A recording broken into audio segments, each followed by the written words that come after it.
బొప్పాయి తింటే వేడి చేస్తుంది అని చాలా మంది చెప్తూ ఉంటారు. అవునమ్మా. బొప్పాయి తిన్న రోజు కాళ్ళు చేతులు లాగుతున్నాయని కూడా అంటూ ఉంటారు చాలా మంది. మరి ఇది కొంతమందికి రక్తం పడుతుందను. సరేనమ్మా, మీరే కాదు, నేను ఇప్పుడు వరకు ఈ 30 ఏళ్లలో చెవులు వాచిపోయేంత మంది ద్వారా విన్నానమాట. అంటే నాకు డౌట్ అమ్మా, బొప్పాయి నిండా 90% వాటర్ ఉంది. 90% వాటర్ ఎక్కువ ఉన్న ఆహారాలు ఎక్కడన్నా వేడి చేస్తాయా? అసలు తేడా చేస్తాయి చెప్పండి. అంటే ప్రకృతి మాత ప్రసాదించిన ఆహారాలే మనకు పడకపోతే మన చేతులతో తయారు చేసుకున్న ఆవకాయలను, పులుసులు, ఫ్రైలు పడుతున్నాయి కానీ మనకి బొప్పాయిలు వేడంటే అర్థమేమైనా ఉందమ్మా? ఎవరి శరీరంలో అయితే నీళ్లు సరిపడా లేవో, నీళ్లు చాలని వారికి ఆ వేడి లక్షణాలు వస్తే ఆ నీళ్లు చాలనందువల్ల వచ్చిన వేడిని బొప్పాయి మీద తోసేస్తున్నారు వాళ్ళు.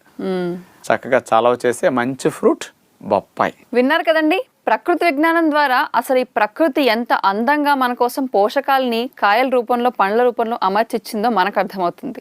మరి డాక్టర్ గారు ఈ రోజు ఎపిసోడ్లో చెప్పినట్టుగా బొప్పాయిని మీ ఆరోగ్యానికి ఎలా ఉపయోగించుకోవాలో మీరే